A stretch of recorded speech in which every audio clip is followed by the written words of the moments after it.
Ahora sí, muy buenas tardes nuevamente y bienvenidos a este cuarto taller de la Alianza Cultural para Emergencias de Puerto Rico. Este taller está titulado Desarrollando destrezas de liderazgo y respaldo para la preservación del patrimonio cultural. Mi nombre es Diana Ramos Gutiérrez, soy asistente de comunicación aquí en la Alianza Cultural para Emergencias y voy entonces a dar paso a nuestros panelistas, a Debra, a Rob y a Beatriz.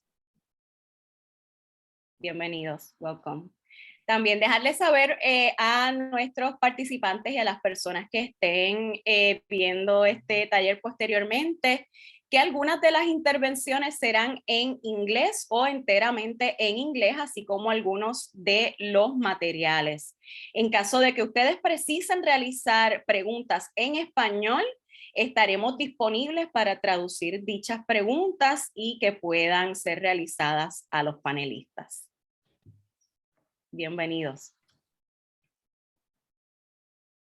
Welcome. Hello, everybody. I want to introduce myself, Bob Norris. I was a management consultant for 30 plus years, focusing on leadership, business improvement, executive coaching, organizational change management. I'm excited that we are here. The three of us are here to present to you. Let me introduce Debbie and then Beatriz will kind of finish up and then we'll get going. Hi, everybody. We're looking forward to seeing you on our screen as we make you all panelists.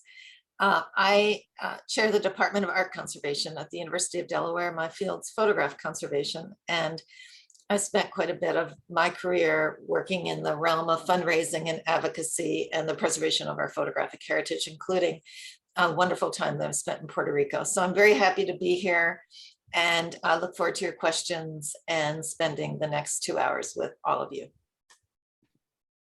Beatriz. Hola a todos y todas y todes. Es un gusto muy grande estar aquí con vosotros. Yo soy Beatriz Haspo, estoy hablando de Washington. Soy conservadora restauradora de la Biblioteca del Congreso de los Estados Unidos y también maestra en la Universidad de Maryland. Pero estoy acá en la capacidad de la directora ejecutiva de APOYOnline, Asociación para la Preservación del Patrimonio de las Américas. Y vamos a hablar un poquito más de esto después al final. Es un gusto estar con vosotros y también compartir este taller con Debbie y con Bob. Y que es un placer hablar de liderazgo y fundraising y todo con vosotros. Nos hablamos ya.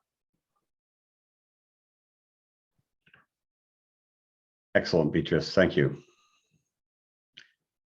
As we're looking to get everybody up on the screen, I am going to share my screen to get us going with the introduction of what the next 2 hours will be like. And Bob, can we encourage those who feel that they're willing to turn on your video, because it's so much nicer to see your faces and not just your name. So if you're willing, please do so. Absolutely. So here's the agenda the way we originally thought the agenda was going to work out. We're going to change it a little bit. So what's going to happen is we'll go through a few minutes of introductions of what the leadership framework is that we'll be discussing. We're going to be gearing it up, obviously, to emergency preparedness, but we're going to start off with a framework that we're going to then talk to. I'll address from a leading team's perspective for the first 30 minutes, and we'll open it up to questions after that. And it'll be focused on broad leadership principles and then focused on what it takes to lead emergency preparedness teams.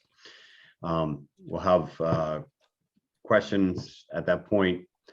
We'll break for maybe a few minutes, allow Debbie and Beatriz to then talk about leadership in terms of advocacy, because a huge part of what your all's roles and responsibilities is, especially in emergency preparedness, is really the preparation piece of emergency preparedness planning. And it's really all about the advocacy that goes into the planning piece of it. So they'll speak for 30 minutes, open up for questions, and then we'll have a few minutes for a summary, a takeaway, and a recap. and then ask you, what will you do differently when you begin to prepare for emergency preparedness? What have you learned today that you'll be able to take with you and then bring back to those places where you work, so you can kind of start to put in place some of the things that we've talked about today. So let's rock and roll. In this, what's kind of the general sense of emergency preparedness, emergency response these days? And it's usually what you see on the slide is we kind of think of it as an afterthought. What we're trying to do when we talk about emergency preparedness is bring it up to the forefront and make it a priority and make it part of your everyday activities. Most organizations think of it after the fact, or it will never happen to us. When in reality, what we have seen over and over and over again with climate change and other factors that impact on us, it's there, it's real, and it needs to be addressed immediately. There's been a lot of literature as I've been going through, and Debbie has helped me see this, as well as other conservators that I've worked with over the last 10 to 15 years I've been working in emergency preparedness, teamwork, leadership. There's a lot of information out there. From, if you see on your screen, the black and red image, it's about tips for emergency responders. A number of years ago, when we first started this 5 to 7 years ago, this was the relevant document that helped define things for us. 2, setting emergency preparedness up in a process from preparedness all the way through to mitigation. And then ultimately what Mayday is, and kind of, if you will, saving our archives, or a focus on emergency as we go forward with. So there's a lot of literature, a lot of information out there that we can draw on. But what has come about is, in a summary, what are secrets for success? Secrets for success, as you see listed on the slide. The task force came up with these, but this is repetitive in terms of reinforcing those success factors that we all need to practice as we go forward. Simple communications. How do you take communications? And we're going to talk about that in my segment around communications. What are some essentials for communications? Some best practices for communications? Imagination and vision. The whole idea about a leader is whether you're leading a team, or you're leading an organization, you're leading a department, are you willing to kind of get your team to think outside that box, to think something different, to see that vision of what we want to accomplish with the strategic objective that we're working on. In this case, emergency preparedness should be a strategic objective. Building community and strength in numbers. So we're building community in a number of different ways, and you'll hear me talk about in a couple ways of the importance of building relationships with others that you need to help you execute what your plan is, help you raise funds to support that plan. And Debbie and Beatriz will be talking about that in terms of advocacy. Building up an understanding amongst those that have got to participate when a disaster happens. So this strength in numbers, extending out, networking out, developing that communications that then influences people to participate, becomes huge in terms of a leadership. And then what's the most important thing? Prepare, and practice. Through this, that's where leading, coaching, influencing, and empowerment comes in for what we're all about. The model looks like this. And if you go around the outer circle, you see up in about 11 o'clock is communications. One of the things that we really have to focus on is communications. To pull off and execute an emergency plan, you have to have strong teamwork that comes through collaboration. To get people to participate, get them outside of their normal job responsibilities, you need to figure out how to influence them to want to participate, want to collaborate, and want to ask those questions that are important. And ultimately, at the end, it's advocacy. How do we kind of talk to others, advocate for what we're doing and the importance of what we're doing, especially in emergency preparedness, because it's not there, it's not every day, it's maybe once in a lifetime, we hope, but nevertheless, is how do we advocate to kind of continue the funding that goes into emergency preparedness? This will be different. We're not going to break out into teams, but once again, I'll be talking about leading teams. Debbie and Beatrice will be talking about advocacy. So let's talk about leading teams. The word team equals pulling together to produce a result. Your success as a leader is to ensure the team collectively pulls together collaboratively. And you see that coming together as a beginning, keeping together as progress, and working together as success. This reemphasizes the need to prepare, and practice. The more you practice, the drills that you do on a regular basis, depending on whether they're tabletop exercises or whether they're actual live demonstrations of if a hurricane hits, if a fire results, if management kind of disappears, whatever it is in terms of that disaster, that emergency, it becomes important to kind of, if you will, work together. You need, as leaders of teams, you need to understand that I'm going to walk in the shoes of what my teammates need. You'll hear that phrase, walking in the shoes, a few times over this presentation. You have to have a common goal and purpose. You have to make an alignment towards what that common goal and purpose, if you look at 12 o'clock up on the slide. You need to fully understand the roles. There can't be any ambiguity with the roles. They have to be clearly understood. Who does what? In fact, not only do I need to know what I need to do, I need to know what others need to do. So there's an understanding of roles amongst the entire team. It's involvement of all the members. I can't check out. I have to be involved. Everybody has to be in. Everybody has to make that commitment to be into this process of emergency planning and emergency execution. Maintenance of self-esteem.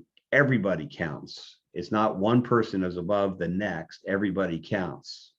There has to be rules for decision making. Ultimately, the leader has to have the final say, but you are able to delegate that responsibility, especially in an emergency situation where you have to make instantaneous decisions.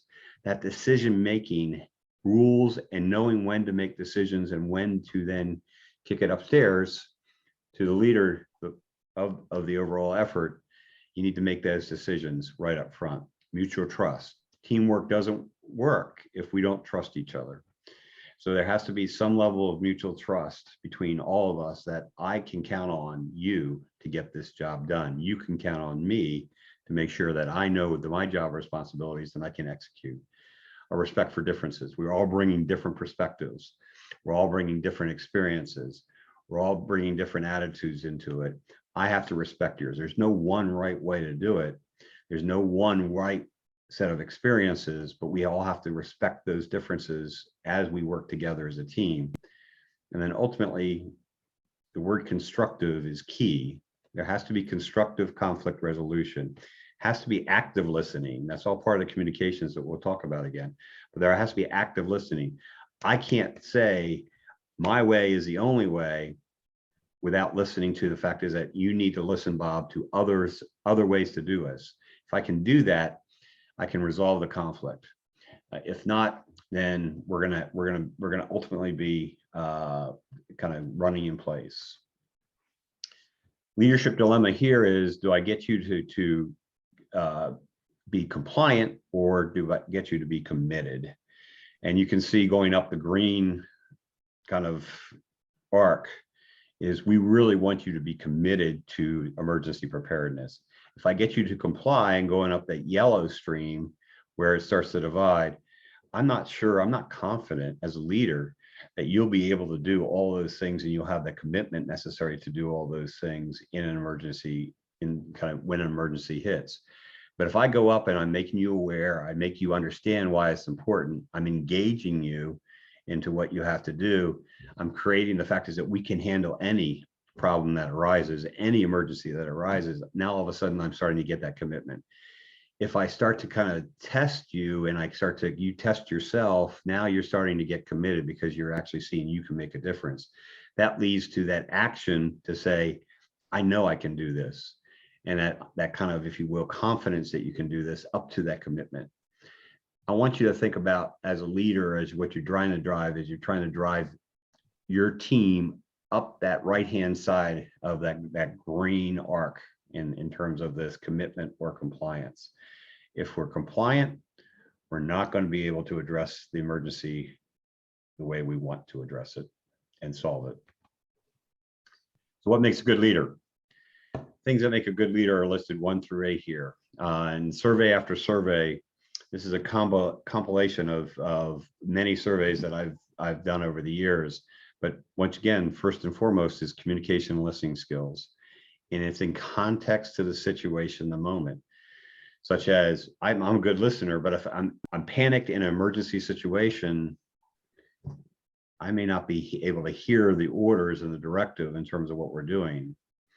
Second one is empathy. These days, more important than any time else, with the way in the environments we all operate in, I have to be empathetic to my team. I have to fully understand what they want, who they are, and what they need to do.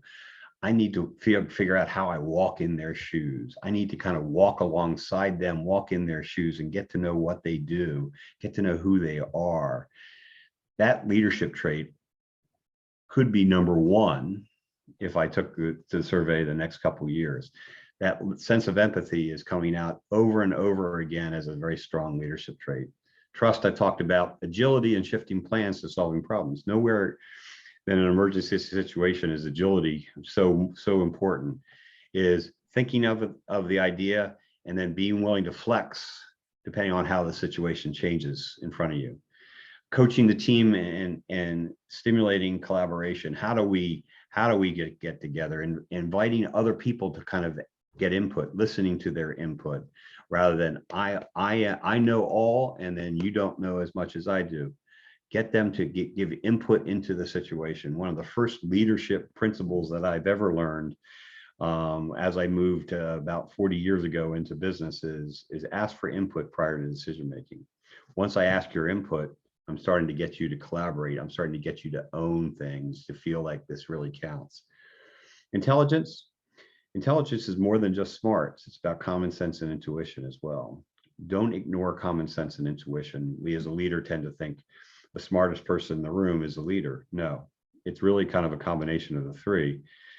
Does the leader have common sense, and is there intuition to anticipate things that could happen? Planning by seeking input from the team and the vision and goals. That's all about emergency preparedness is all about, is that planning and replanning and thinking through it again and again and again. And the last one is, especially in an emergency situation, even temperament. Overreaction is seen as a weakness. Overreaction is and being worried on both sets of this. Overreacting and not listening versus worrying and not doing anything. It's going to be even temperament is right in the middle at that point.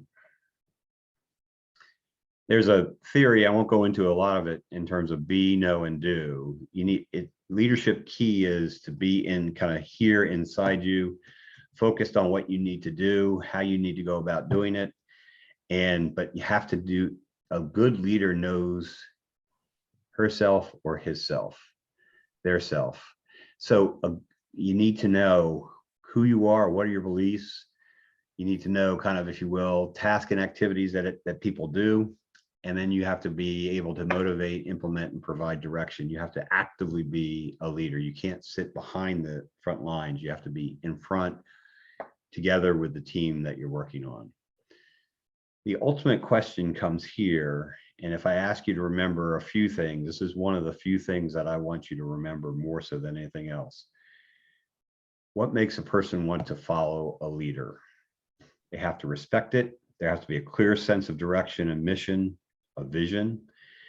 You have to be ethically sound, that you have to provide that with a dynamic vision of the future. You have to always repeat multiple times, and you'll hear this again, because I am going to be repetitive for those key points, is that at least 3 times kind of during the exercise or during kind of getting the message across, I'm going to need to communicate that 3 times before finally you get and you understand that I mean what I mean.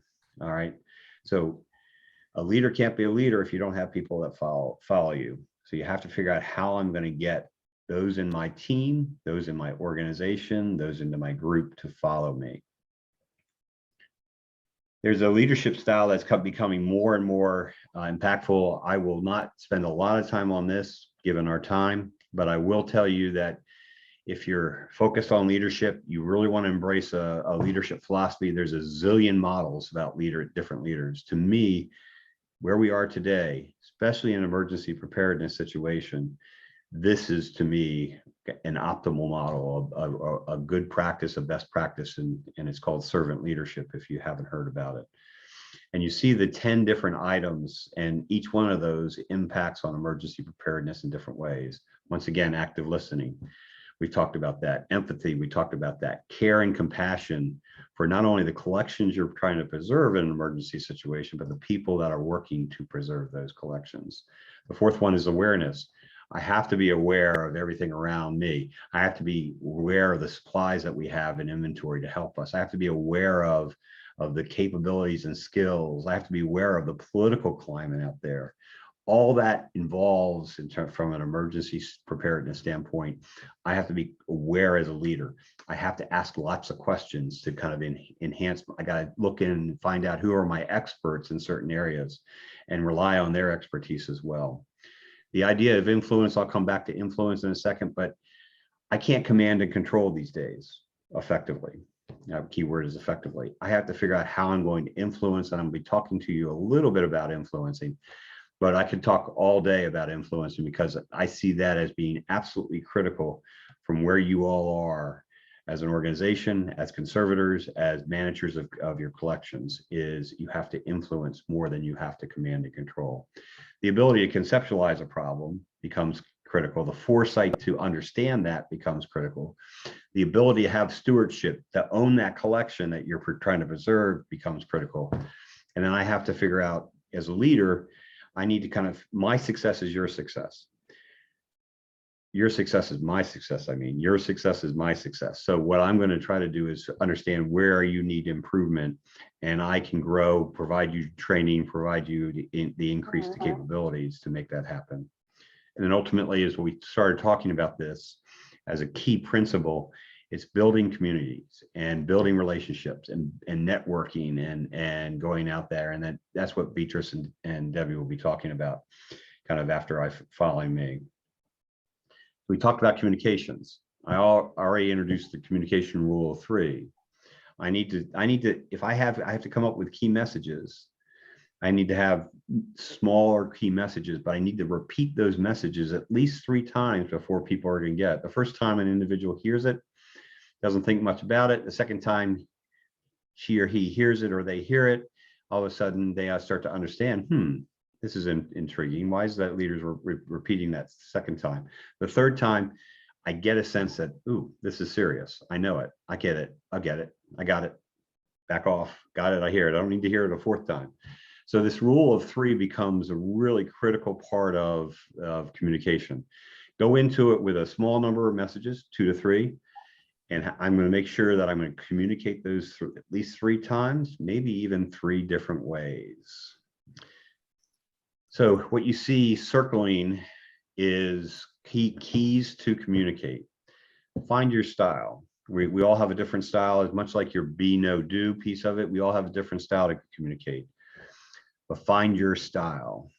And if it, like me, very talkative, kind of gregarious, I have a funny bent to myself sometimes, I know my style, I can play off of that.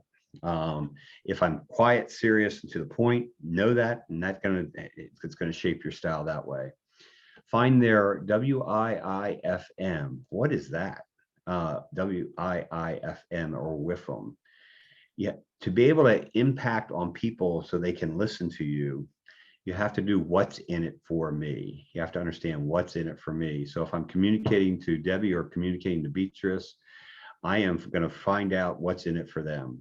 Why is it important for them? What's important for them? And I'm going to make sure that that's how I communicate to them. If I can address the WIFM to the people I'm communicating with, I am now building commitment. So you need to ask yourself as a leader, what's in it for them? with the change that I want to make or the work I want them to do for me. If you go down to about 6 o'clock, admit mistakes, be honest, be open, be transparent. We're not perfect. Leaders are not perfect. Shocker. Okay. But leaders are not perfect. So feel free, open to admit mistakes. Admit, we all learn by learning from our mistakes. So you feel free and comfortable. It used to be back 10, 15 years ago that a leader could admit their mistakes. This time, today, absolutely. You're going to learn as a leader to do the right thing. You have to be willing to learn that and willing to admit mistakes and be open and transparent. Don't delay. Make those decisions quickly, and then kind of, if you will, be flexible enough and agile enough to switch. But don't delay in any communications that you're going to do. Think about it, communicate it. Face to face, always better face to face. But in these days and times, we don't have it. But being face to face on Zoom works. Better than emails, better than phone calls, but face to face works. So if you can get on a Zoom, you can do it in person. That is going to be the best way to communicate, because they can read body language, they can see your intensity, and that all speaks to them in different ways. Up about 10 o'clock is clear, candid, and concise. You need to be clear, specific with what your instructions are. You need to be candid, open, and honest, and forthright, and you need to be concise. Talk about those things in small sentences that can be understandable. And the last thing up at the top is know your audience. Or there's two things: know your audience. Once again, it's like the WIFM, but know what your audience is and how they best will receive those messages. And then role model that behavior consistently. If you can do these, you can be authentic. One of the key things that we look from our leaders today is authenticity. Authenticity is supported by clear, confident, compassionate, and caring leaders who communicate clear, candidly, and concisely. So a lot of C's there, but that's what we're looking for. We're looking for you to be authentic as a leader. Be yourself. Influence. I'm going to talk. Yes. So you've gone for a half hour. Do you want to see if there's any questions? Okay, I was actually going for 20 minutes, Deb, but that's okay because we had about a 10-minute introduction. But let's have any questions at this point.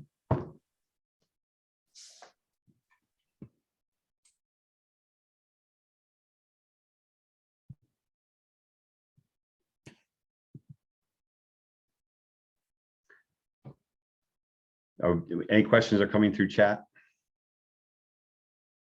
Okay. So let me hit on affluence, and then I want to talk on a couple more things about then leading teams specifically, and then we'll open up for questions, and then we'll give Beatrice and Debbie a chance at this point. So, all right, influence. Influence is what you see in red, the ability to change, direct, or affect behaviors of others without ordering or threatening them. It's something you have to actively do. It's more than persuasion, but influencing is defined by something we call the law of reciprocity. And that is simply, I will do something for you if you do something for me. So is there something that you need I can provide to you? And in turn, I'm expecting the commitment necessary to do the work. Relationships matter here. The better the relationship I have with you, the better I can get to know you, the easier I can trade what I understand what you want, you understand what I want, and we can make, quotes, a deal to then kind of get you to join my team to help me out to get ready to prepare for an emergency. I have to know what I'm doing. I have to be well schooled, well educated, well experienced in terms of what has to be done. So I need to spend time studying to get that done, because that will also define what I have and what I don't have, what I need from you that you can provide for me on the team, and then what I can then give you in return. We'll come back to that. It has to be tied to strategic objectives. It has to be tied to what's important to the organization. It has to be important to the team. If it's important to the team, you're more likely to kind of want to play on my team. I can influence you by trying to kind of focus you on what those objectives are, getting you to believe those objectives. Ultimately, as a leader, everybody has that ability to influence. You just need to how to do it. This process could be a whole day, but I'll walk you through the steps of the process very quickly. Assume that all our potential allies, everybody out there can help you. You have to determine how they can help you. The second one is you better have a good idea what your clarity of your goals are. The third one, it comes back into that walk in the shoes. I better understand what others need by walking in their shoes and truly understanding that, and because I'm going to ultimately ask you for something to influence. I need to identify relevant currencies. I'll come back to that in a second. Something that I can trade. That law of reciprocity has said we both can win. You give me what I need, I can give what you need. You can then kind of commit yourself, your time, your energies to this. I have to deal with relationships. I have to spend time, invest in building those relationships.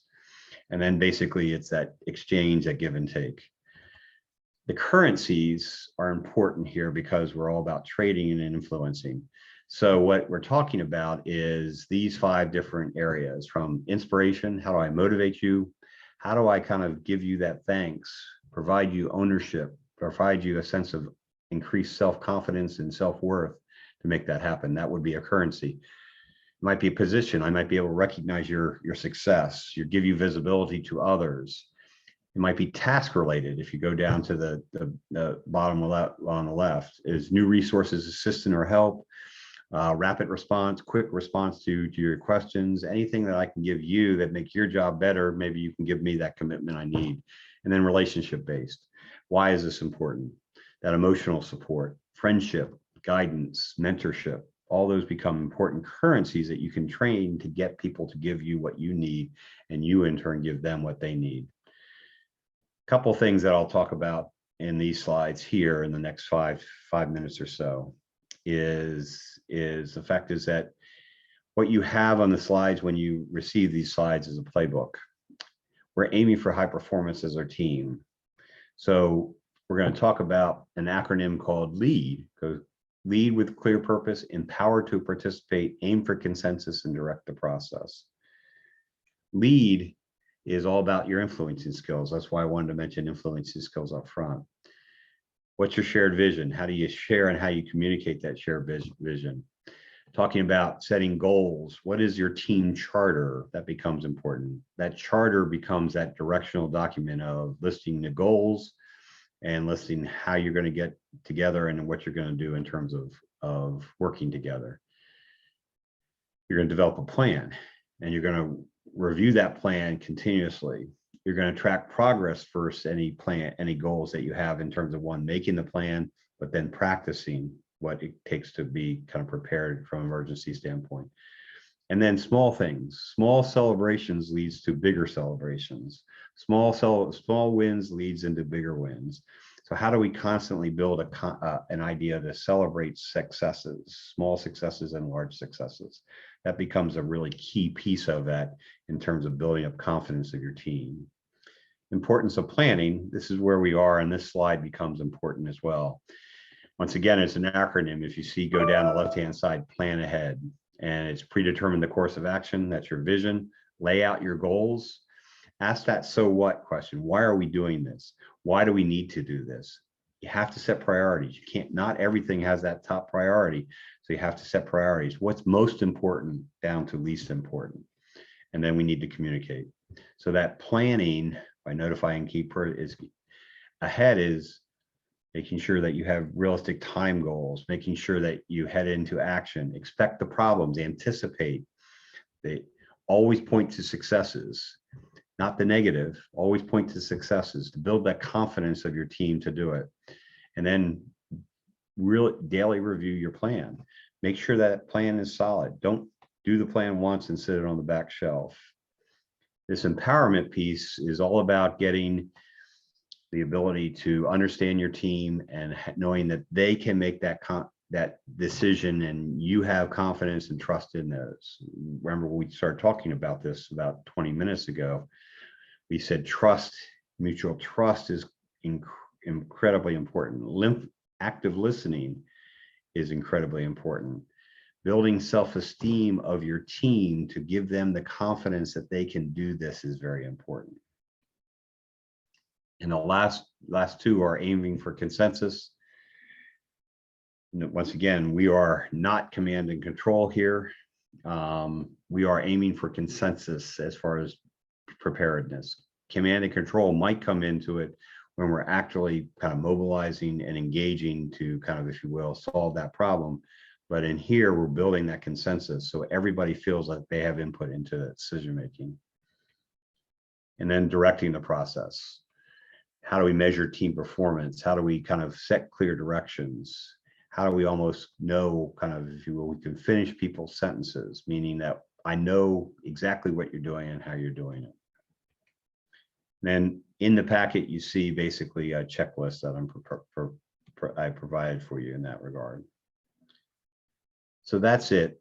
Thank you in this case, in terms of the leadership piece of this. Any other questions for the next few minutes before I turn it over to Debbie and Beatriz?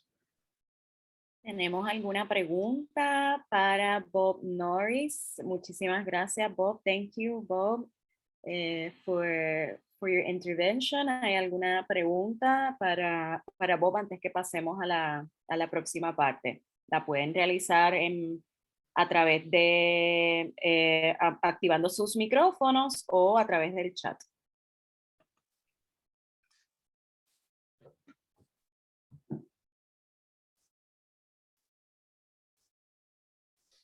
I think we're good for now. Nadie tiene preguntas. I have a question. Okay. Hi, Bob. At one point, you were saying that it's important to encourage others in the team. Sometimes that the more difficult part of being leader, to Right. encourage others to join and participate. What like specific things you can share with us about that? Thanks, Soria. So what I would say is a lot of it starts to get to know the individual. All right. Even asking the individual, what's important for you to be able to commit to participate on this team? What do you want out of this process? So that would be the first thing I would suggest as a leader, is just to ask that question. Don't assume that because they're there that they're committed. If I find out what is going to be important for you to commit and what's important, I then can influence you to kind of increase your level of commitment. And it might be any of those currencies that I mentioned to you. If notoriety and for the effort you put in is important, that recognition piece of that is important. I then can find out who your supervisor is and recognize you to that supervisor for your commitment, your work, your effort to really get this emergency plan together for us, right? That would be one example of that. Another example could be is the fact is that I am working alongside you. I'm walking in your shoes. I'm asking you what's really important, what you do, what your strengths are, where you think you're not as strong as. So if I know that as a leader, I then can position you into those tasks and activities that you can perform exceedingly well. If I don't know that, I might assign something to you and you feel uncomfortable because you've never done it before, you don't know what to do.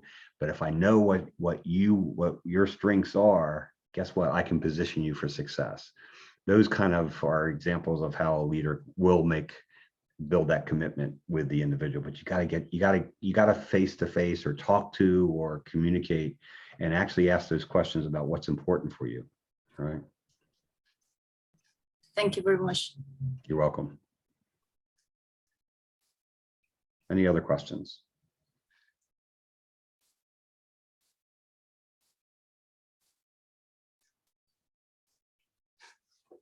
All right. Debbie, Beatriz? Yeah, maybe Beatriz and I will go, Bob, and then we'll open it up. Okay. For everyone on the screen, we're anxious to hear what your challenges are, where you may have served as a leader, where we might be able to share some of our own experiences, good and bad. And that's really the goal. So we don't want anyone to feel that they can't speak up, either in the chat or putting on your video. So maybe Beatrice, you and I can start. I'll share my screen. But in the, Bob was talking about how important it is to sort of be honest and genuine and et cetera, et cetera. So I'm going to take a chance here, and I'm going to ask Bob to pull that photograph behind him and show it to all of you before I share my screen, because this is, we went to the senior prom together. So this is Bob and I in high school. And you can see, I love the color teal, but in high school, for some reason, I had a pink dress. But check that out. So I don't know if you can put it in closer, Bob, or not. Yeah, so we both aged, but that we graduated from high school in 1973. So anyway, and from a photographic point of view, that photograph has shifted a little bit. It's chromogenic. The final images, of course, are comprised of organic dyes. And the cyan, the blue dye, has faded a bit. So it looks even more pink than it probably did when it was made so long ago. Okay. All right. That's just an aside. But let me share our PowerPoint, and Beatrice and I are going to do this together the best that we can. And we're going to talk sort of about advocacy and fundraising as it relates to leadership, as it relates to emergency response and preparedness, sort of based on our experiences in the field of art conservation, building on Bob's model, but really focusing primarily in that green area around advocacy as it relates to the preservation of cultural heritage. I've also put some slides in this presentation that center a little bit more on emergency response as it relates to photographic materials. I don't want to get off track too much, but I wanted to add a little bit of that in as well. And all of the work that Bob has spoken about and that Beatrice and I will address is also grounded in fundraising, which is important for everything that we do in cultural heritage preservation, whether it's trying to secure funds to bring in consultants to help with the work that we're doing, or to ensure that we have a proper environment for our collections, or conservation treatment, or digitization, or education and training. All these initiatives require additional funding. And here are just, some of the terms, some of these Bob shared with you, and some not so much, but sort of that begin to define significant aspects of advocacy. And I'm going to ask Beatrice, Beatrice, if you want to jump in here and pick one of these terms and talk a little bit about it, and then we can keep moving through the slides. But I would say that Beatrice, we're so lucky to have her here, honestly. She is such a fabulous advocate for the preservation of cultural heritage. And as a founder and a leader of APOYOnline, which we'll talk about later, really demonstrates the power of advocacy to address the challenges that we face, far beyond emergency planning, response, recovery, and mitigation. But this field of art conservation is facing many, many challenges. And Beatrice is such a great example of where advocacy can be helpful. Oh my God, thank you for the nice words, Debbie. And I think the word I will pick here is the word collaboration. And this is really what we are doing here today. We are sharing our experience. We want to hear your experience. And we are collaborating with the Alianza Cultural para Emergencia in Puerto Rico. So I think in emergency preparedness, or in fundraising, or any project that you do, collaboration is key. There is nothing else that we can do by ourselves anymore. So we can't. So we have to be together with people, and then we have to collaborate even beyond our own institutions and beyond our own countries. Debbie, back to you. Yeah, thank you, Beatrice. And the interesting thing on collaboration is that certainly it's been my experience in fundraising that the more partners you have, the greater chance you have to secure support as well, because funders are looking for that connection between higher education, academia, for example, and cultural institutions, and the private sector, and engaging communities. So this collaboration that Beatrice just mentioned is absolutely key to the success of our work, but also to our ability to find support for it. And Bob's talked quite a bit about communication. You'll see that my slides are illustrated entirely with historic photographs of all kinds. But but I will try not to tell you all about what all these different processes are. That's for another lecture altogether. But communication is really important, and sharing stories is also critical to our field, because we talk about how important it is to raise awareness for the field of art conservation. Greater awareness can result in greater investment, can result in greater protection of our cultural heritage in Puerto Rico and around the world. And we've got to share those stories, each of us, and what's happening now. So it's about communications, but it's about, using traditional social media. And just as an aside, I wanted to just talk a little bit about emergencies as it relates to photographic materials. And I'm using the image that you see here was taken from a class that I taught a number of years ago, where we were involved in the recovery of photographs that were found along the edge of the rivers after this massive flood in Wimberley, Texas in 2015. And so these photographs, about 250 of them, were gathered up and sent to our graduate program at the University of Delaware, where we were involved in the recovery of these materials as part of a course that I taught on the preservation of photographic collections. So the communication piece of this was, it was really important that as we worked on this project, and we only had 13 days and 10 students, so it was intense, in addition to me teaching the class as well on subjects related to the preservation of photographs. But the communication piece is that we worked carefully with the community to update them on what we were doing, to try and identify who owned these photographs. No one really knew, because they had been gathered along the riverbed. And also to work with the press to get the word out there about the work that we were doing. And no surprise, I think, to all of you, that the damage that's incurred through floods and hurricanes particularly is so significant. And with photographic materials, they are incredibly fragile, because you're dealing with these multi-layered objects, often many of them in your collections, whether you're in libraries, archives, museums, or historic sites. You have thousands, often tens of thousands, maybe 100,000 photographs. And because of their laminate structure, they sort of exhibit all kinds of problems, as you see here: a loss of emulsion. They tend to stick together when they're in closures. The inks and the dyes, particularly in color and digital materials, can bleed. You can get excessive staining. And so in this work, we were dealing with this. And another challenge that we find with photographic materials is that they're housed in plastic enclosures. If you can't remove them from those enclosures, they can not only become adhered to the interior, but they also can begin to grow mold. So we were involved in this work, and it was an effort in collaboration and communication and advocacy, and of course in conservation treatment. And so many of the photographic collections around this world are at risk from natural disasters, from they're undiscovered, they're unknown, they're not properly supported, they're not adequately protected. And this becomes a real challenge to all of us. There's so many different kinds of photographs. They deteriorate in different ways, are affected by moisture in different ways. And hopefully next January, I'll be able to come to Puerto Rico and do a workshop that's centered really on these materials and what we can do to preserve them during a disaster. Because one other point is in all of Bob's conversation around leadership. What's also key is that those involved in emergency response have some experience, have some confidence in their ability to handle these materials. So we want to do as much practice sessions and recovery sessions as possible, so that everyone feels as comfortable as you can. You're never fully comfortable, believe me. It's a challenge every single time. And with photographic materials, it's understanding all these different processes. As an aside, one more aside I'll share with you. To the right are digital prints, which are incredibly fragile when you think about the evolution of photography.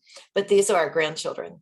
So you can see Mateo in the red sweater, William in the jacket, and then Elizabeth, who I think you might be able to see my pointer, here, and Isabella here. And they're not twins. They're daughters from grandchildren from two different daughters, but born within 5 days of each other.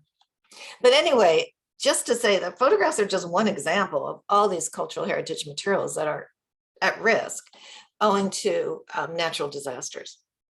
And whereas that's not the focus of this presentation, we're trying to talk more about leadership, advocacy, and fundraising.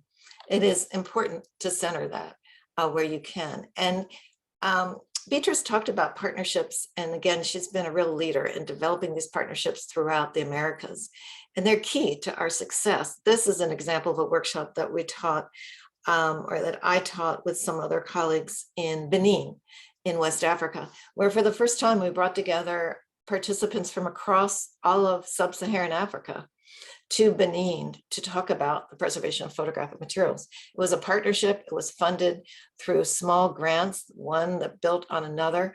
It was centered on collaboration and centered on advocacy, and really focused on the importance of sharing why these materials had to be preserved. That's another key point here with leadership, advocacy, fundraising, is we need to understand why we're doing what we're doing so we can communicate that effectively. So as you're collaborating with institutions, as you're building emergency plans, as you're dealing with emergency response, as you're focusing on cultural heritage, you need to be sure that you've got a partnership that's defined together, that you have a shared vision, that you've built that relationship that Bob talked about, that you have a plan, and that you constantly assess it. And again, I don't know, Beatriz, if you want to say anything about communication, because you certainly have done a lot in this area, but sort of what makes, from your point of view, what makes us effective in communication? I think the more people we gather, the more we learn what's being done around us, the better, because we don't have to reinvent the wheel. No tenemos que hacer la rueda todo de nuevo. Hay mucha gente que está haciendo muchas cosas y nosotros tenemos que juntarnos. So we can join others and institutions that have been doing things, and then ask them to collaborate with us. So I think that's the important part, not to try to reinvent everything by ourselves and find that we are not alone. No estamos solos, estamos todos juntos. So there is a lot of information and action happening, and through the networks, it's important also to know and belong to networks so you can find out more about what's being done. Yeah, thanks, Beatriz. Now, what we want to do is just talk a little bit about one important aspect of all this, and that's development or fundraising. Because in so many situations, I'm not certain where all of you come from. I've had the great privilege to do work in Puerto Rico. It's such a fabulous place. And I've loved every minute that I've had a chance to spend there. And I know Bob feels the same. But so many of the projects that need to be conducted are going to require an investment either of people in kind support or financial support. And so as we think about that, it's just important to understand why, what are people doing today to support initiatives of all kinds? And I don't need to read the slide to you, I don't think. Beatriz, maybe you can summarize it even in Spanish for them, and provide your own point of view, because you have been such an effective fundraiser and you've had to sort of think about these issues, right? In trying to find funds for APOYOnline, for example. Entonces yo voy a hablar en español también para todos. Buscar fondos, patrocinio es muy difícil y muchas veces no es natural. Para mí, no soy profesional en esto, entonces tuve que aprender y con profesoras, por ejemplo, como Debbie y Bob, que son muy importantes. Entonces, hay que poner exactamente en el papel lo que queremos, cuáles son los objetivos que queremos. Y también conocer qué tipo de financiación, qué tipo de patrocinio necesitamos. Y buscar diferentes patrocinios con diferentes personas en la área que les interesa a ellas. No solamente, nunca una persona sola o una institución sola va a dar todo el patrocinio, sino escribir y buscar la área que interesa a esta persona para darle patrocinio a su proyecto. Entonces, mucha gente, no quedarse solamente con una persona. Okay, Debbie, I think I did. All right, thank you. Thanks, Beatriz. I think if I only had one more minute, I don't though, thankfully, but one important message I'd want to share with all of you is, although it is true that there are more individuals and organizations seeking funds, that's absolutely true when you look at the numbers. Do not let anyone tell you that there's no funding out there. If you have a good idea that's centered on the preservation of cultural heritage, building communities, centered on people, that's a big issue in the field of preservation today, that our work must be grounded on people, not just on the objects themselves, not on the photographs or the works of art on paper, the paintings. Our work is centered on the people and the people that are represented by the works that we are trying to preserve. But don't ever let someone tell you that that's impossible, can't be done. Use those leadership skills that Bob shared and connect them with your passion and your commitment to find the resources to make that happen. And remember that these leadership skills are focused on your life in every aspect, every single thing that you're doing. So you've got a good idea, you figure out how to communicate that, how to engage others, how to work with others, how to build relationships, how to get them excited, enthusiastic, and working together to build these collaborative entities that will allow you to do that work. But in my life, I've done a lot of fundraising and I've worked with a lot, and I've encountered many individuals who have great ideas and they're just defeated. They just feel that there's no money. Someone's told them it's impossible. It's not impossible. And so I don't want you to ever believe that. A lot of your fundraising work that we do in the field of cultural heritage should be grounded in assessments, understanding collections, if it's focused on collections preservation, understanding prioritization, which Bob talked about as well.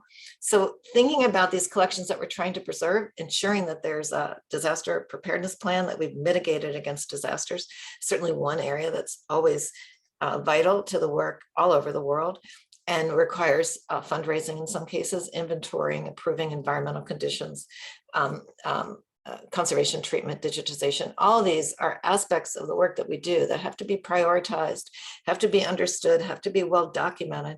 So we have the data that we need to raise the funds that are required to create the work that we're doing. And here, the other point I want to make in the work that we're doing is that we need to, and this is where I feel that our field could do better. I think we're doing better than we were years ago, but we still have improvements to make. And that is, we have to find a way to connect our work in the preservation of cultural heritage to the needs of society and those goals that are articulated by the funders. Because many funders may not support art and culture directly, but they absolutely support equity and inclusion, especially today.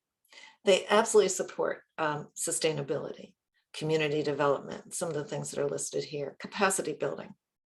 And so we, as a group, everyone on the screen who represents in some way institutions, cultural heritage institutions, whatever they might be, have to constantly find a way to connect our work to what funders are supporting in powerful ways, and to think about all the different funding opportunities that are available to us, from federal funding in Puerto Rico, particularly with humanities collections, the National Humanities, National Endowment for the Humanities certainly has funds that are dedicated specifically to Puerto Rico, the National Endowment for the Arts, the Institute for Museum and Library Services, the National Park Service. There's lots of organizations that provide funding, large and small, but there's also small and large foundations, corporations, professional organizations, special events, donors, etc. And I will say again that APOYOnline has demonstrated how successful this kind of grassroots fundraising can be. And so you start in one of these categories and you just start branching out and building on that. But as you're working on raising funds and building a case statement that's very powerful, you absolutely need to be thinking about funding from all these different categories, not just one. And you have to understand the difference between these different categories. So foundations tend to be focused on a mission, often education and training. They can be small or large. Corporations, they're focused on marketing, right? They're really focused on name recognition or sponsorship. And here I would say that, and Beatriz, I don't know if you want to just share the Avianca story. I think that's such a great one for corporate sponsorship, that APOYOnline was successful in raising money from Avianca at a time where they really were not necessarily supporting this kind of work. So I'm going to share this in Spanish. Yeah. Para nuestra primera conferencia, que fue en Colombia, nosotros buscamos un montón de parceros para hacer eso porque Apoyo Online no tiene dinero. Y Avianca fue uno de ellos. Contactamos a los gerentes de Avianca en Colombia y explicamos que venían a Colombia muchas personas de 19 países diferentes. Y explicamos la misión de apoyo y que estaban buscando. Y también que sería la primera vez que estas reuniones regionales iban a hacer en Latinoamérica. Y Avianca nos hizo un descuento en los tiquetes, si la gente comprara, y nos hizo un código especial de descuento.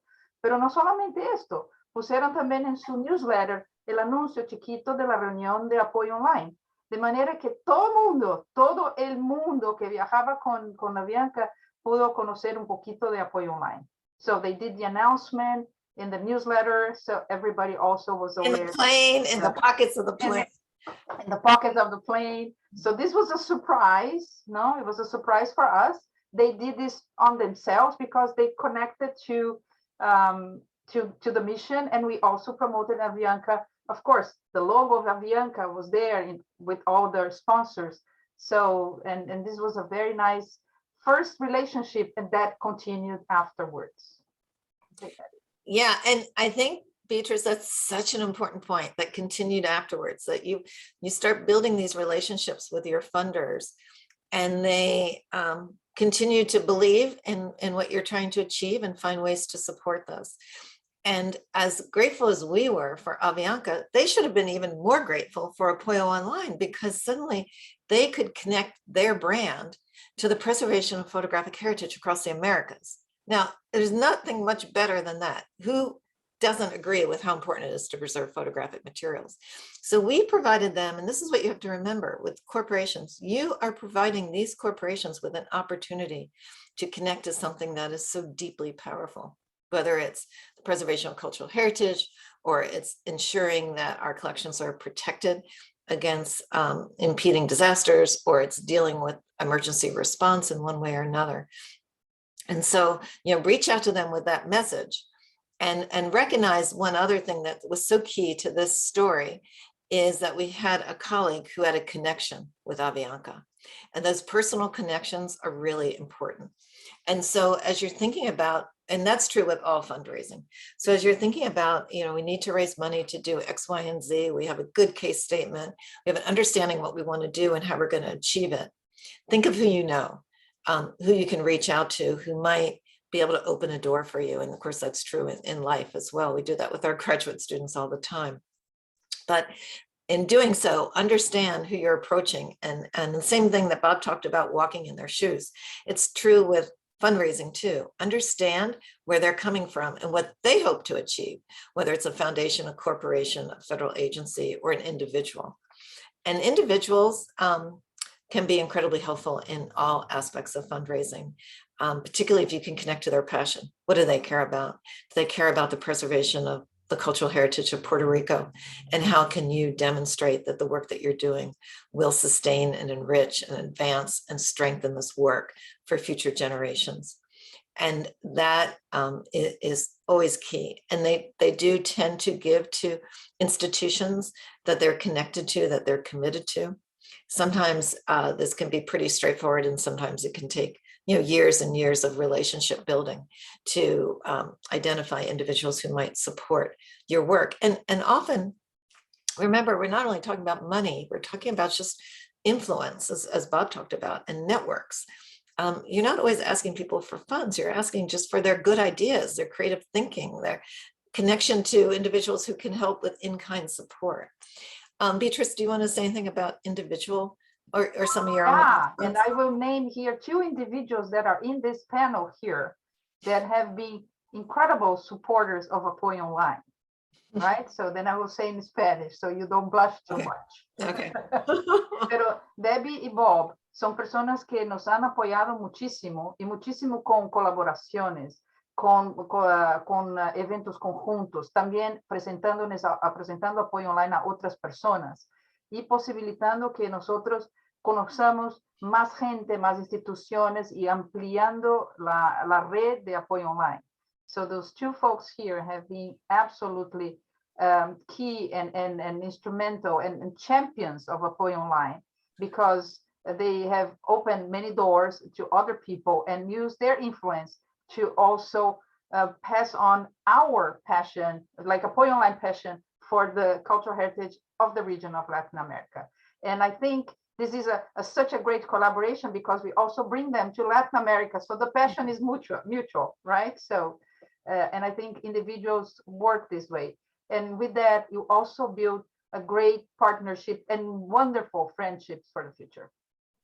Yeah, that's so true. So true. And just remember that when you're working with individuals, it can take time. You have to cultivate their interest, and you develop those relationships. And eventually you do ask for support. I mean, don't be shy about that. You're providing them with an opportunity to connect to something that's really, really important, and that they can be engaged in and can be committed to and connected to. And again, this is true with volunteers who you might bring into your institutions to help with activities around emergency preparedness, or to help with collection care activities.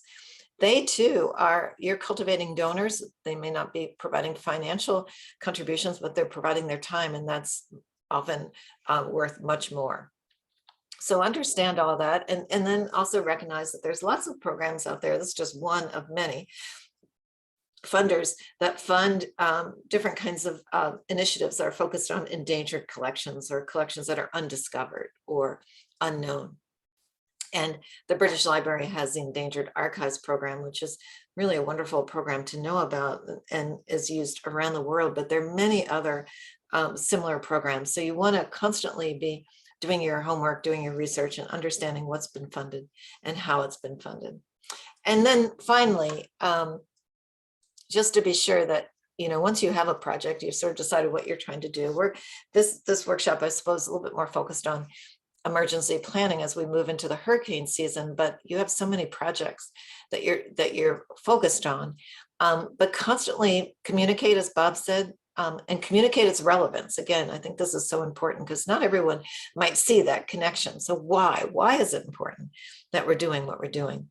And establish urgency, but also a solution. People certainly give, and we see it all the time after an emergency. People are so generous. I have great confidence and belief in the kindness of humanity, with, of course, many exceptions, unfortunately, in the world today. But nonetheless, people want to respond to urgent situations, but they want to know there's a solution. They want to know that there's a path forward.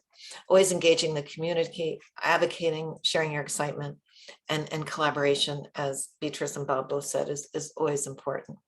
And as you define your project, as you think about what you're trying to do, focus again on the scope. So a project could be as simple, although it's quite labor intensive, of developing an emergency plan that is well communicated to your staff. And what does that look like? And what is that going to cost? Do you need to bring in a consultant? Do you have individuals on site? Do you need to compile supplies? Do you need to do practice desktop sessions or real life activities that will build skills and knowledge around emergency response and recovery? Be sure in these proposals that you have a very complete, detailed budget, a timeline. These are also typical things with fundraising that are really important. And the one that comes up time and time again, now a lot of my fundraising, honestly, is not necessarily around emergency planning and preparedness. I think I fundraise every day for conservation education, outreach, advocacy. And so there, when I'm thinking about impact, I have to think about, so what's the impact of our graduates? What are they doing to preserve the cultural heritage, and why is that important? So the idea of short and long-term impact will be different depending on the project that you are developing. I know that you have the skills to create really great proposals with fabulous outcomes, and to continue to refine that work and to constantly emphasize why it's important. And here, I think I'm going to turn this over again to Beatrice just to talk a little bit, but around this topic of relevance. So here, what I'm trying to say is, when we look at the world and all the different aspects of the preservation of cultural heritage and all the different disciplines, whether you're focused on preventive conservation, examination, the preservation of decorative arts, the preservation of library and archives, how do we make our work relevant? Beatrice, do you want to say anything about that? So, pienso que la relevancia de nuestro trabajo es muy claro para nosotros. The relevance of our work is very clear to us, but we do not focus so much to make it clear to others. And this can be done through the stories we can tell and who are we impacting for what we are doing. So in emergency preparedness, for example, it's clear that if we have a disaster, the impact is going to be really catastrophic. So the relevance is already there, but some people do not know about this. So there is a lot of that we have to do to keep informing people about the relevance of our work. And not only our work per se, but how our work impact things around us, especially the community around us, that really, really triggers our attention from funders and from people who want to support. And start with your own community. Make sure your own community knows the relevance of your work. That's the first step, so they can engage with you when an emergency happens, or even better, before the emergency happens. So you can plan together to do something together if you have a disaster. Yeah, thanks, Beatriz. I often in talking to our students will show this slide, which I just really love, that just sort of says, like, if we advocate, if we share our knowledge and our passion, we can begin to address these, we can create coalitions, we hope, silence the guns, such a horrible problem that we face in the United States, engaging communities, helping marginalize, recapturing knowledge. All of these are areas that we can build on and enhance and strengthen if we share the relevance and the value of art and culture and the work that we do and everyone does together to preserve it for the future. And to connect this work where we can to the UNESCO Sustainable Heritage Goals can also be very useful. Now, remember that when you're fundraising, if you're working with government agencies or if you're working with decision makers, they may be focused on what we're seeing on the screen here. They've got to address poverty and sustainable cities and clean water and life and land. And on the screen, you don't see art and culture, but art and culture is in every single one of these squares. And so that's the message that you have to share with the work that you're doing, that you're developing, that how does our work connect to these sustainable development goals that will define our future in such significant ways? Because those government leaders are focused on these issues. And so we have to say to them, well, you know, this will help. This is how we, in the work that we're doing in preserving cultural heritage for the future, can strengthen education, can strengthen literacy, can address issues and challenges around sustainability or climate change. This is how we can be a partner in all of this. So we ask you to harness your compassion, your creativity. And I always have loved this slide too. I've used it so often. Of course, I love color. So I love the color first and foremost, but I love the words. And what it is it's just an attempt to just brainstorm on what does art and culture do? What does the preservation of cultural heritage make possible? And then just pick out one of these sentences, connected to emergency planning, preparedness, recovery, connected to leadership, focus on advocacy, and connected to the needs that you're trying to achieve. So how can our work foster joy and strengthen well-being? During the pandemic, this has been vital.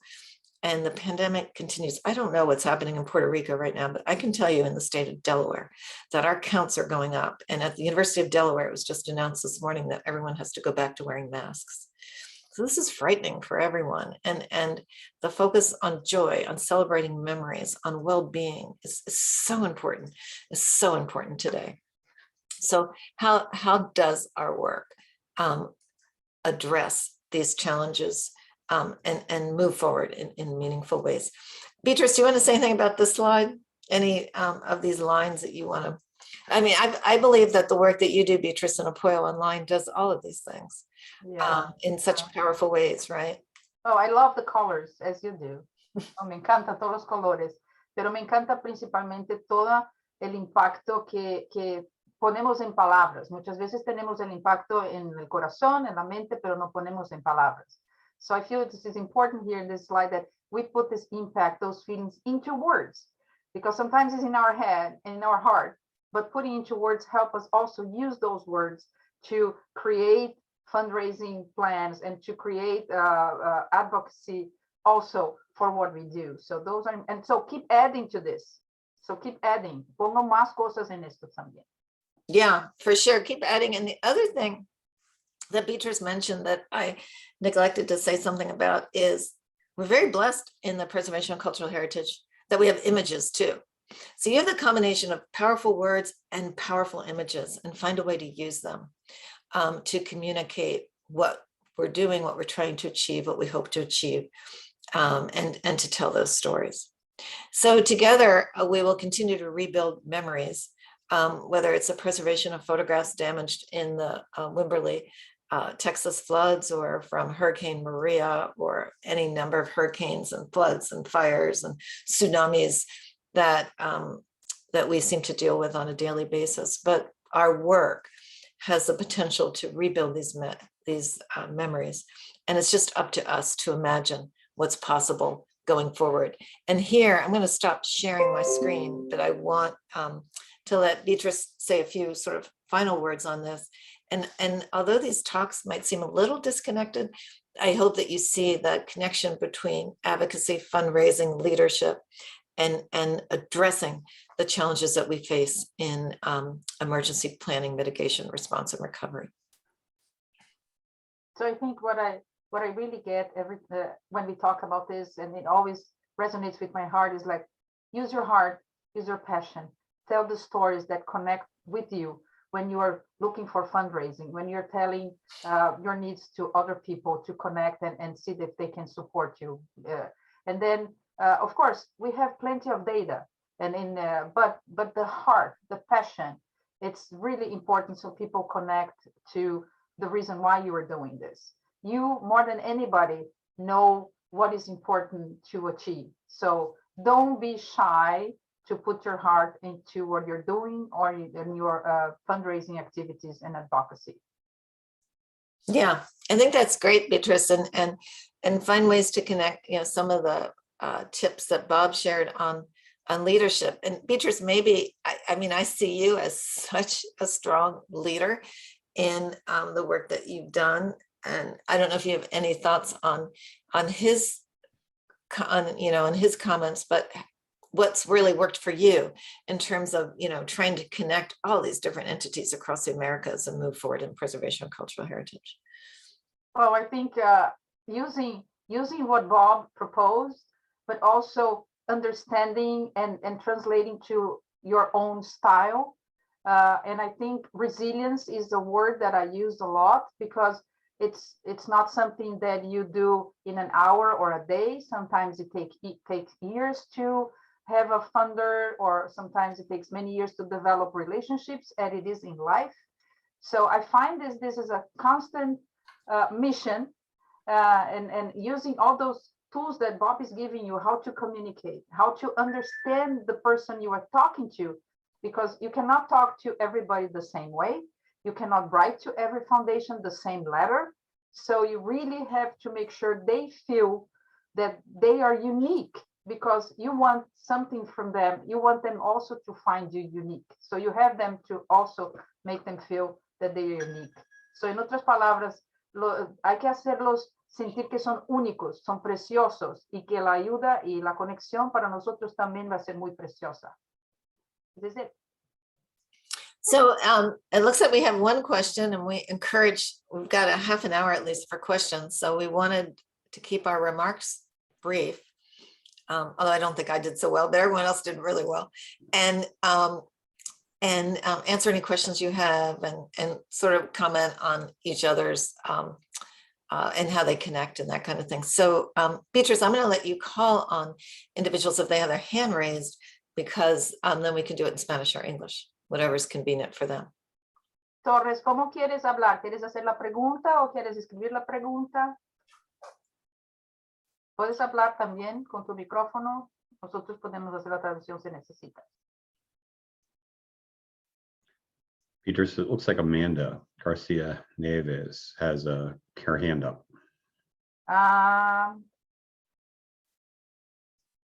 Okay, I have Torres.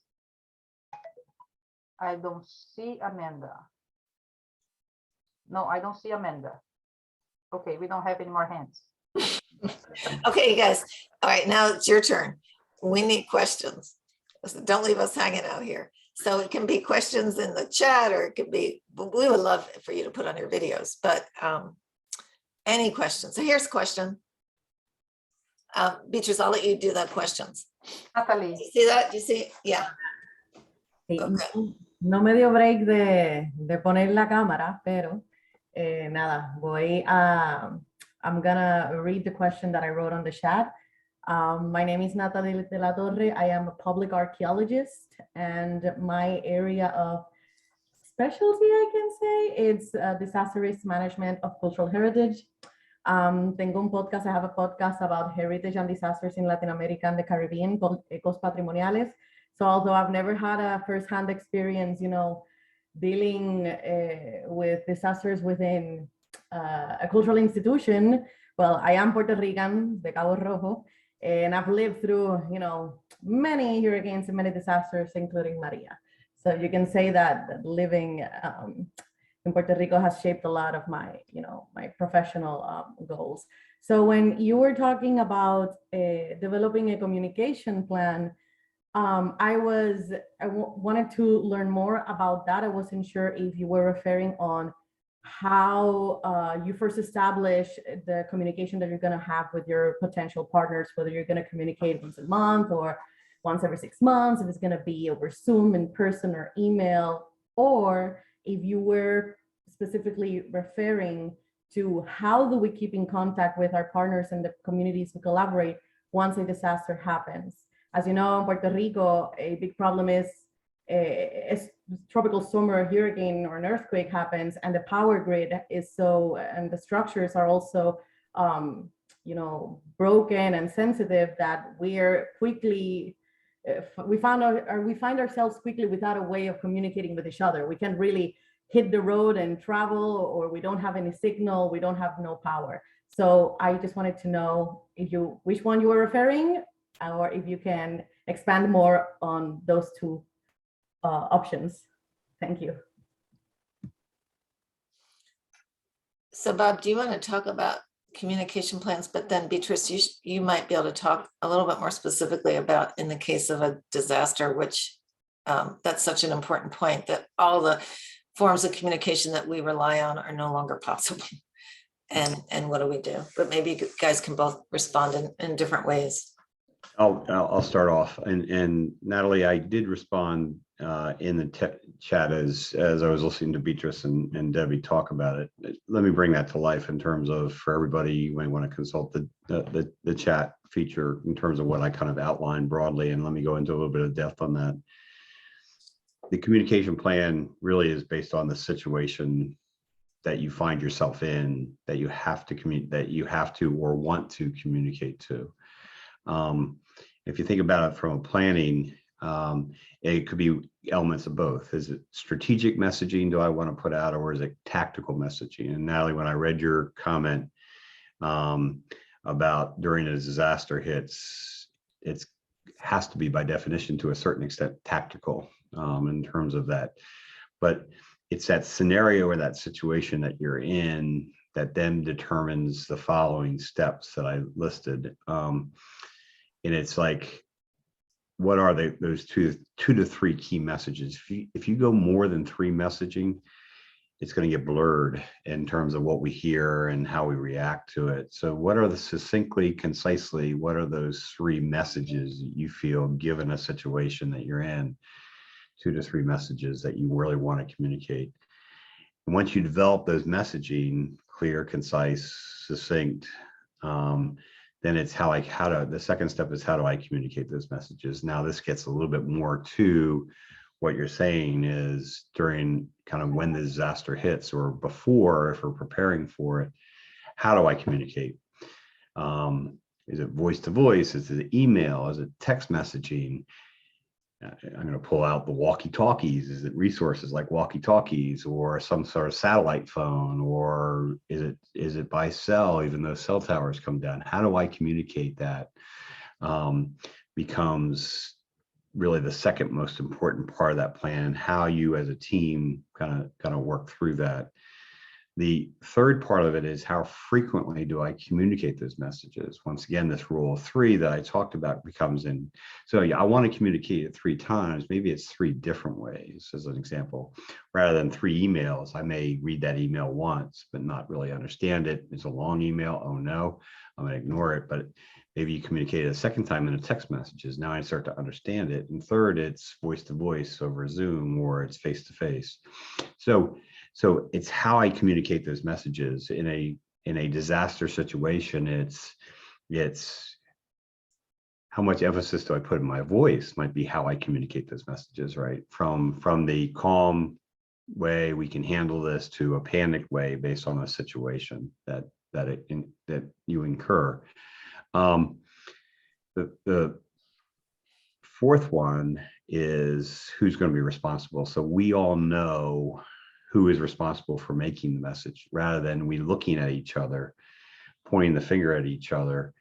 Is I know clearly in that communication plan that if it involves this area with this part of the collection, and it's in the museum, that part of the museum that's right on the water, I'm going to be communicating a message because that is my group, that's my department, versus somebody who is further up the hierarchy in leadership or kind of not as close to the situation. So it's that in terms of who communicates as well. So that those, what I outline is on a theory basis, those are all the ways that I would work when I as a consultant in terms of helping you develop that communication plan. And it's not that where you can snap your fingers to communicate. That plan has to be really well thought of, and really kind of to a certain extent detailed as well, because people need to know if it's on paper, they can internalize it versus trying to remember it. So when a disaster hits, we're going to take out that communication plan, or disaster is impending, we're going to take out that communication plan and refresh it, and everybody knows what roles and responsibilities are. So from a theory standpoint, and I'll turn it over to Beatriz, from a theory standpoint, that's what I would say from a communication plan. Beatriz, you may have some things specifically about kind of what in practicality, how you've communicated. Yeah.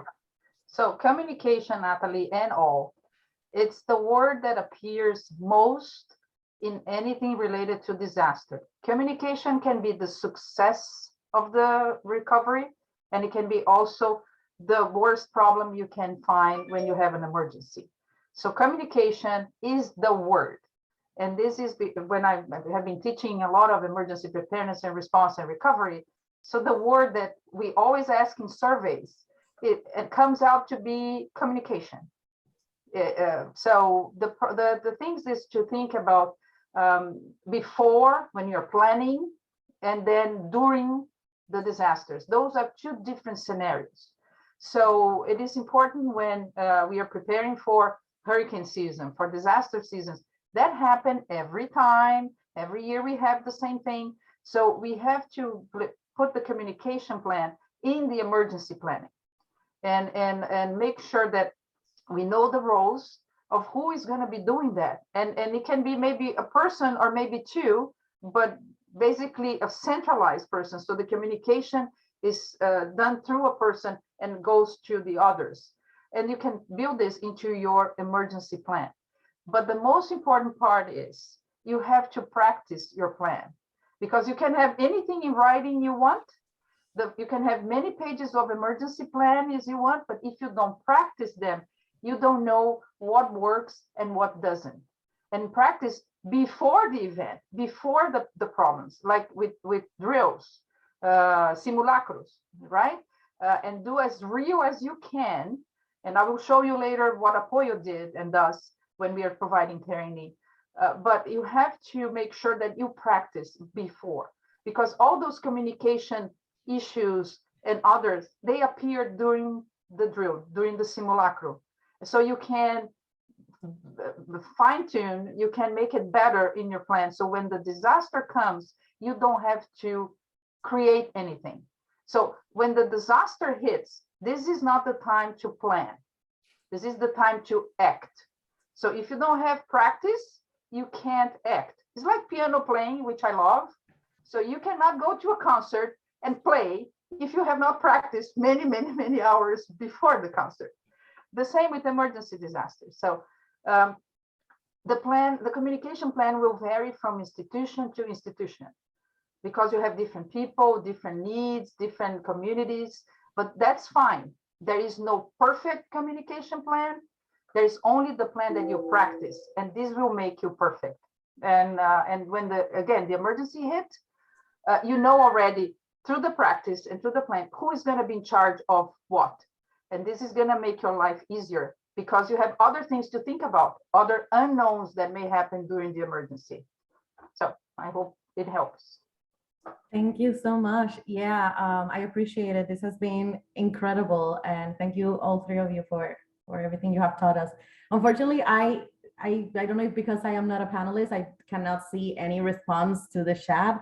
So Bob, I'm sorry, nothing appears on it, but I appreciate you taking the time once again, saying everything you wrote down. Thank you. Thanks, Natalie. Hey, Beatrice, is this a good time for you to just say a little bit about APOYOnline? I can. I just want to check here, since I cannot see you, but you can raise your hands. Who has never heard about APOYOnline?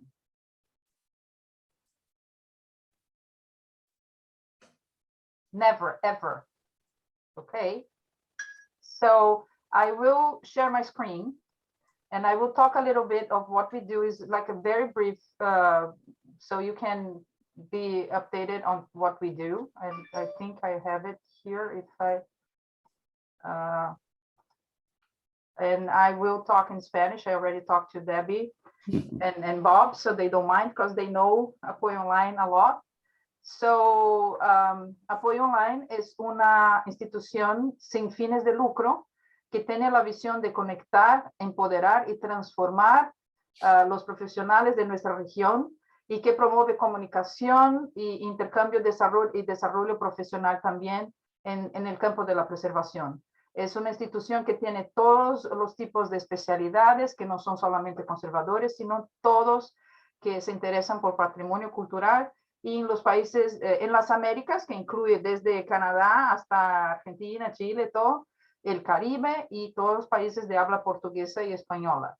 Nuestras actividades principales son desarrollo profesional, las traducciones técnicas que hacemos de cosas importantes que les voy a enseñar, que también funciona también para emergencia, nuestras conferencias regionales que conectan las personas a nivel regional, el programa de becas que tenemos para entrenamiento, iniciativas especiales y hacer puentes de comunicación. Hacemos conexión, somos puentes, ¿no? Nuestra historia es muy larga, tenemos más de 33 años. Esta institución surgió como un grupo chiquito de visionarios y ahora es un grupo muy amplio. Tenemos más ahora más actualizada que esto, casi 6,000 miembros. Y nos incorporamos, nos registramos en los Estados Unidos para poder hacer la recaudación de fondos acá. Y con esto ampliamos nuestras colaboraciones.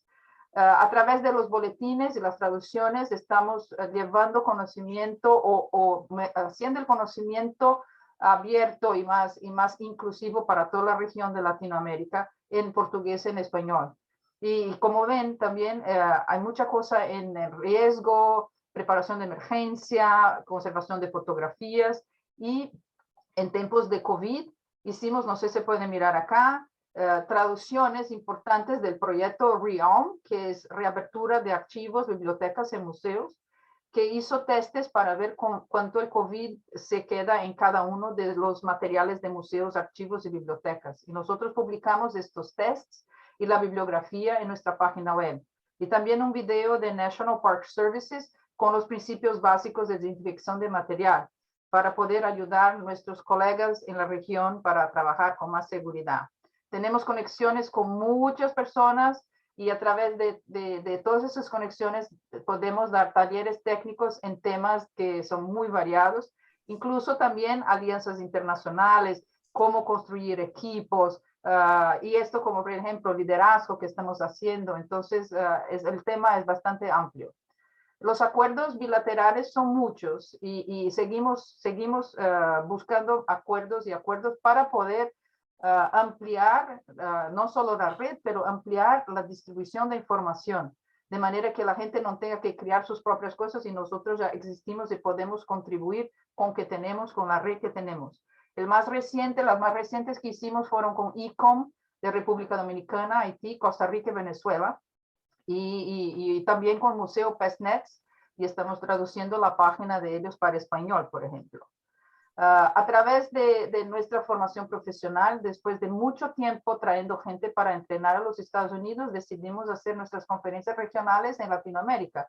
Hicimos en Colombia en 2016 y aquí está Debbie dando el taller de fotografía. Hicimos en la antigua Guatemala y después en Río en 2019 fue también la reunión de nuestro 30 aniversario. Y la cuarta reunión fue el año pasado de manera virtual. Y fue la primera vez que una reunión regional focó exclusivamente o primeramente en estudiantes y profesionales emergentes de patrimonio cultural. Y esto fue muy importante. Y los temas que discutimos sobre diversidad, sobre conexiones, sobre sustentabilidad y lo que queremos para patrimonio cultural. Además de oficinas en varios tópicos, como ven acá, un día entero con muchas personas. Y tuvimos casi 300 personas participantes de 31 países.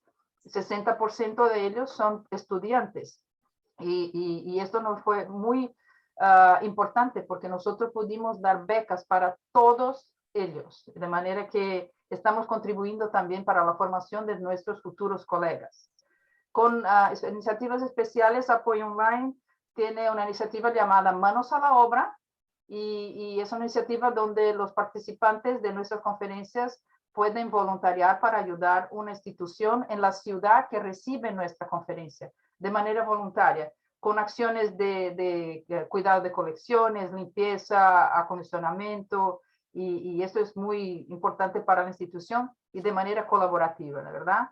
Hicimos en Río, en Guatemala, y ahí también por la primera vez hicimos virtual el año pasado con la Biblioteca, el Ateneo Amantes de la Luz. Y fue la primera vez que los técnicos de la biblioteca recibían instrucciones en conservación preventiva. Nosotros construimos puentes y construimos redes, y hay redes que surgen después de las reuniones de apoyo online. Entonces, apoyo online, como tenemos 33 años, somos como madrinas de muchas redes que surgieron en Latinoamérica. Y si quieren participar, tenemos grupos de trabajo, buscamos siempre voluntarios para juntarse a nosotros y pueden escribir para info.apoyonline.org si necesitan. Buscamos gente para colaborar en todas las áreas. Y que estamos trabajando ahora, por ejemplo, terminamos nuestro plan estratégico y que sigue primeramente trabajando con la comunidad, para la comunidad y a través de la comunidad de nuestra región, todas las Américas, Portugal y España, para conectarnos y preservar el patrimonio cultural que es nuestro. Yo pienso personalmente que somos todos patrimonio. Tenemos también un programa de pasantías que es nuevo, unas pasantías pagas, de manera que si quieren pasantías, contáctense con nosotros, que podemos ofrecerles también pasantías, clases maestras y buscamos también, obviamente, más colaboraciones. Me encantaría colaborar con ACE y hacemos juntos entrenamiento y otras cosas en el futuro. Y conecten con nosotros. Estas son nuestras plataformas de sociales y todos juntos les voy a poner en el chat. Y como terminamos ahora hace poco el año de Paulo Freire. Paulo Freire, es, como saben, es una persona que enfoca mucho en la educación y siempre dijo que la educación transforma a las personas. Y yo acrescento personalmente que la conexión también transforma a las personas. Entonces, la misión de apoyo continúa relevante, de manera que yo espero contar con vosotros todos y que usen apoyo online como su red para conectar con los profesionales de la región. So, this is apoyo online. Wow. I don't speak Spanish, but I followed Apoyo online for 30 some years, and watching these slides is just such a testament to what one small grassroots organization can achieve. And hopefully an inspiration to all of you. And I'm sure that Beatriz would welcome anyone on the screen who would want to be engaged in all this work, because it requires, there's so many different activities that are going on, and it's just really fabulous. And the translations alone and what that's done to enable us to work together. And that's just one small, as you can see, piece of what APOYOnline has done and will do in the future. So I have to imagine, Beatrice, that if others are interested in getting engaged, there are many opportunities to do so. Yes, and I think APOYOnline has survived this long with volunteers only, and with the engagement of people and commitment to our mission. And it's also a place where people can, people can explore, right? So in APOYOnline, we give the chance to others to start doing some things for the very first time.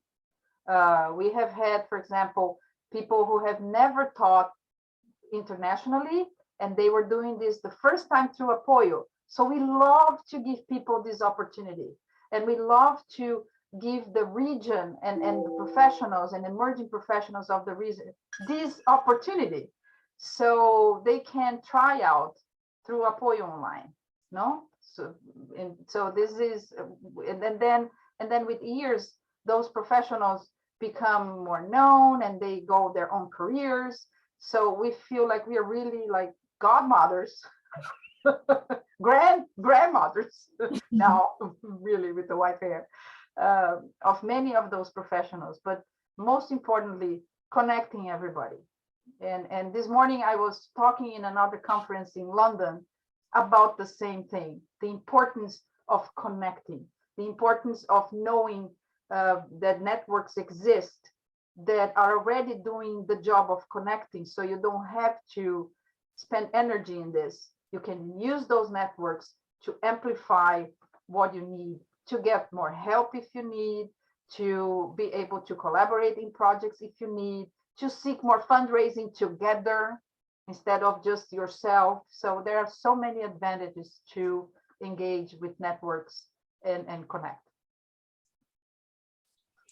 I think that APOYOnline is such a great case study for what we've tried to share on the screen, how important it is to be a servant leader, how important it is to advocate for what you believe in, how passion and communications, partnership and collaboration are so key to the success of all the different things that we do in our life, in our professional and personal lives as well. And APOYOnline is just a testament to that. And now, you know, starting out with volunteers and still relying on volunteers for sure, but starting out with small bits of money here and there, pieced together, right? You know, working so hard to raise these funds, and now being invited by the Andrew W. Mellon Foundation for a second grant, which they've received.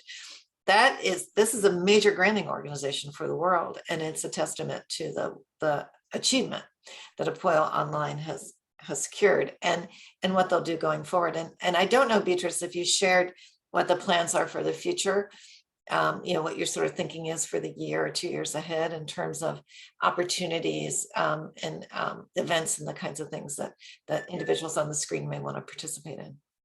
So I share a little bit. So we will continue our master classes. This is a series of classes where the class is very small, like this one, so you can interact with the instructor and also build on professional development. We will have another regional conference, because it seems that this is what people want when we ask. They want to connect through the conferences. We will continue translations, of course, but also, as I said, we have a new paid internship program. So then we can have students from Latin America do exchange programs with institutions and work together with in the United States or in Portugal or in Spain. So we can work this out through paid internship programs. And we are building also a distance learning platform to ensure that there is also professional development material available in Portuguese and Spanish and English, of course, for the region, right? So that's what we are planning for the future. And I'm going to put on the chat right now a link. Since we are approaching the hurricane season, APOYOnline is also collaborating with institutions in the United States, and this is a webinar that's gonna happen soon on the 26th about how actions to prepare for hurricane in the Gulf area. And this is free. And if you want to participate, this is useful as well, because many institutions are going to talk about what they do and what they can do, and other institutions like APOYOnline will support with material. And I wanted to show you this, this is the salvage will that Apoyo has done translation. And let me take my background away because otherwise you can't see. Yeah, you got it. You can see. Okay. Yeah, got it. So this is the salvage will in Spanish, and I wanted to send a few to Ace, and this is in Spanish and tells you exactly what to do with the materials before and during the emergency. And what I also wanted to send to ASE is the poster that we translated from the Canadian Conservation Institute about a risk, and then this is the table to preservation of collections. So the agents of deterioration and the risk that we translated to Portuguese in one side and in Spanish on the other side. So I would like to offer that for ASE, so you can. We also can send more materials to you in Puerto Rico. That's great. Thanks, Beatriz. I just want to say thank you, Beatriz, for all the work that Apoyo have been doing all these years and continue to do in providing all this training and information in Spanish that is so much needed. And of course, we really want to start a collaboration from here on. And yeah, we have used those wheels in the past in when we started in 2019 to provide to our participants when we were having these meetings in person. So we have been using your resources too. So thank you again. Wonderful. And we are really we are so encantados. I'm sorry, I'm switching to Spanish. That's all right. No, that's fine. De tenerte en esta clase de hoy, en esta conferencia de hoy. Así que muchísimas gracias, Beatriz. Gracias, Ted. Thank you. I'll tell you guys a funny story about the wheel, just to take 1 minute. But you know, the way it works is you move the wheel around and then you have information on what to do, how to recover paintings, how to recover natural history collections, how to recover photographs. And but the idea was that this is in the first 48 hours and you could only have 240 words to fit into that triangle. And years ago, I had the great honor to lead a number of meetings of conservators to try and draft that language. And I will tell you, as you can all imagine on the screen, that was nearly impossible. Like people wanted to write like 9 pages. And I kept saying, we have 240 words, it has to fit on the wheel. And then of course, if it gets translated into Spanish, that's probably even less. Much right? more complicated because it would be more words. Yeah. And oh my gosh, and it's impossible, you know, it's impossible. We can't, you know, but finally the gods came together and we were able to come up with these words. And I think it is a really useful resource. It's really wonderful that it's been translated into Spanish. And I don't know if Portuguese, Beatriz, if it has been. No, I am in touch with the AIC to do the translation into Portuguese. This is in our plan. Great. And we are offering the wheels free of charge, actually, because they may be very costly if you have to buy and ship them overseas. So every time we have a workshop and we go to the country, we take the Spanish wheels with us. There are not many in Spanish anymore. So APOYOnline is trying to get the copyright to be able to do more Spanish and Portuguese and distribute it. Yeah. So I don't know if there's any questions in the chat. We have 8 more minutes. So, or any other questions from our, we're so grateful that you all took 2 hours from your time to spend time on the Zoom screen. And we're happy to answer additional questions if there are any. Let me, while we're waiting for those questions, let me just kind of provide a quick kind of summary from my perspective and from a leadership perspective. Everybody here has leadership capabilities. I'm constantly, as I'm doing executive coaching or I'm working with frontline supervisors, I'm getting this reaction. I'm not a leader. To me, everybody has leadership traits inside of you. And it's the confidence that you have in yourself. And it was pretty much the way I started the presentation is you have to know yourself. And there's not one style of leadership that works. You practice the fundamentals as Debbie and Beatrice exhibited from a communication standpoint and a sharing of information standpoint and relating to why you are all so important. And then you want to follow once you're able to relate to people. But inside of all of us is a leader.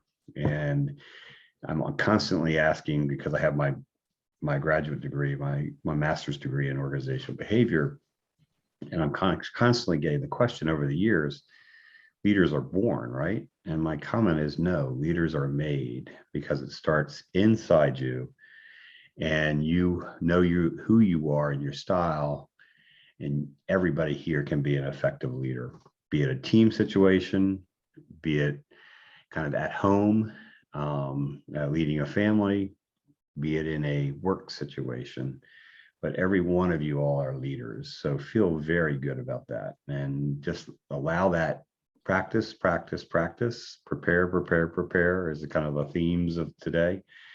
But you can be that leader that you think you are, and practice. I think I would just add to what Bob said and say that everyone's also a fundraiser, an effective fundraiser, and an advocate. And all those things are connected. Don't ever let someone tell you that something's not possible if you really believe it can be done. And just figure out how to do it piecemeal. I'm sure that when APOYOnline started as APOYO, now APOYOnline was created, it was never imagined that it could be doing what it's doing now. But there was incredible passion and commitment and a belief in how important it is to preserve cultural heritage together, to build bridges and not walls. And 30 some years ago, and look where it is today. So these ideas that each of you have on the screen and the work that you want to and need to do to preserve our global cultural heritage is yours for the taking. And you are strong leaders, and you also are incredibly patient to spend 2 hours on the Zoom screen with all of us. And for that, we're grateful. So, and I will just tell you this, being a Latin American myself, because I am from Brazil, that don't wait for the perfect moment. There is no perfect moment. There is never going to be a perfect moment. And from my own experience, I just can only tell you that just start and do it, and things will be okay. Okay, so be brave.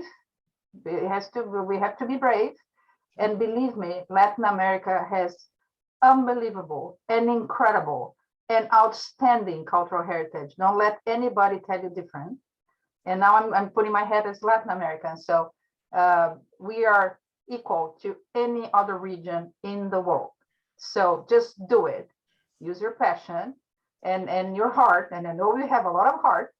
And don't wait for the perfect moment. We are all here also to support anything you need in any way you need. So just do it. Simplemente empiecen a hacerlo con su pasión, su corazón y coraje. Okay, that's it for me. That was great. Thank you all. I don't know, I can't tell, and I know we're out of time, if the comments in the chat are questions or just comments. I don't know if there's any questions in there or not, but.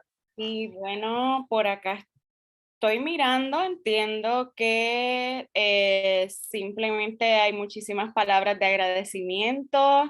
There's a lot of thank yous for your work and for everything that you have communicated today, and all the information that you have shared. If anyone else doesn't have a question, we still have a minute for that.